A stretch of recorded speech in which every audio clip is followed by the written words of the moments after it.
क्या है? किसी भी काम में असफल नहीं होना। लोग कहते रहे भैया क्या कहना, उनका तो समय बहुत अच्छा है, मिट्टी छू देते सोना हो जाता है, कहते ना लोगों में मुहावरा है, अरे क्या है मिट्टी छुआ सोना हो गया। इसको कहते भाग्य। दूसरा, ये पहले नंबर का 8 प्रकार का सौभाग्य है, इसमें पहला है भाग्य, दूसरा है सुगंध। बहुत भाग्यहीन व्यक्ति होते हैं, उनके शरीर से बदबू आने लग जाती है, हाँ दुर्गंध आने लग जाती है।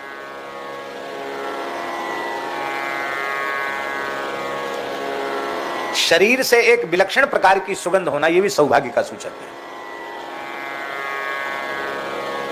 दीनबंधु दास जी को स्मरण है खूब, क्योंकि इन्होंने पूज्य गुरुदेव श्री पहाड़ी बाबा की खूब सेवा की, चरण भी खूब दबाते थे।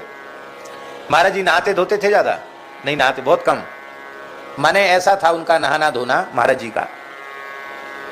वो नीम के नीचे बैठे रहते थे खाली तखत पर, और पानी बरसने लग गया तो वो एक आधा कटा हुआ, उसको साधु में मतंगा कहते हैं, टूमा का, उसको जटाओं पे रख लेते कि सिर न भीजे, बाकी शरीर उनका खूब भीजता रहता पानी में।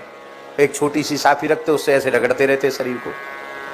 तो लंगोटी तो बदलते नहीं थे, गीली रखते थे, गीली पहन लेते थे, एक ही लंगोटी रखते थे। और शाम को जब पानी खुल जाता तो जैसे आकाश साफ होकर के ऐसे उनका शरीर चमकने लग जाता था। और वैसे कहो कुआं का पानी खींच के 10-5 बाल्टी नहा में, नल के नहीं, ज्यादा नहीं नहाते थे, गर्मियों में भी नहीं नहाते थे ज्यादा वो, पर उनके शरीर से एक विलक्षण प्रकार की सुगंध हमेशा आती थी। हम लोग महात्मा के पास गए थे चीर घाट पर। कैसे महात्मा थे, धूल मिट्टी में सने हुए, मैं महीनों से नहीं नहाए हूं, अवधूत महात्मा थे, बंगाली संत थे, बहुत अच्छे सिद्ध पुरुष थे, वो बहुत अच्छे नाम जापक थे। तो हम गए, कई संत लोग गए, उनके शरीर से एक विलक्षण सुगंध आ रही थी। हमारे पूज्य गुरुदेव श्री भक्तमाली जी के शरीर से एक विलक्षण प्रकार की सुगंध आती थी। तो ये सौभाग्य सूचक है, शरीर से सुगंध आना। अथवा शरीर से सुगंध किसके आएगी? ऊट पटांग चीज खाने पीने वाले, इनके शरीर से तो बदबू ही आती। मांसाहारी व्यक्ति के पास आप बैठ नहीं सकते। शराबी कबाबी के शरीर से बड़ी दुर्गंध आती। व्यसन करने वालों को शरीर से दुर्गंध आती। प्याज लहसुन बहुत खाने वाले, उनके शरीर से बड़ी बदबू आती है। शुद्ध सात्विक भगवत प्रसाद ग्रहण करने वाले, उनके शरीर से, और शरीर को ठीक से स्वच्छ रखते हैं, साफ रखते हैं, उनको भी शरीर से दुर्गंध नहीं आती। हमको श्री राधारमण लाल जी के गोस्वामी जी ने बताया, पूरे हमारे यहाँ राधारमण लाल जी की अपरस में सेवा होती है।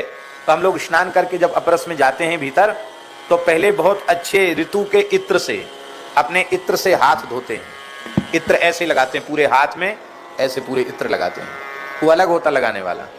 फिर बढ़िया से जल से उसको ठीक से हाथ धोते हैं। क्यों? बोले शरीर में हाथ में सुगंध आ जाए, इसकी दुर्गंध भगवान को पीड़ा न पहुंचावे। राधारमण लाल जी बड़े सुकुमार हैं, उनके श्रीअंग में दिव्य सुगंध है, ये मलमूत्र का भांड है, कहीं इनको दुर्गंध न लग जाए, शरीर की गंध उनको न लग जाए। सुनकर के बड़ी प्रसन्नता हुई। सुगंध ये भी सौभाग्य का एक प्रतीक है। और पतिव्रता, उत्तम कुल में उत्पन्न पतिव्रता, आज्ञाकारिणी सुंदरी पत्नी, यह भी सौभाग्य का सूचक है। वस्त्र, 8 प्रकार के सौभाग्य में बढ़िया कपड़ा, यह भी सौभाग्य का। सुंदर इतर, सुंदर वस्त्र, यह भी सौभाग्य का सूचक है। गीत, यह भी सौभाग्य का सूचक है। अच्छे बड़े बड़े गवैया सामने बैठ के कुछ गावें सुनावें, खुद भी गावें दूसरे भी गावें, यह भी एक सौभाग्य की बात है। क्योंकि काव्य शास्त्र विनोदेन कालो गच्छति धीमताम व्यसनेन च मूर्खाणाम निद्रया कलहेन वा, ये भी सौभाग्य है। तांबूल, तांबूल भी सौभाग्य है। पान,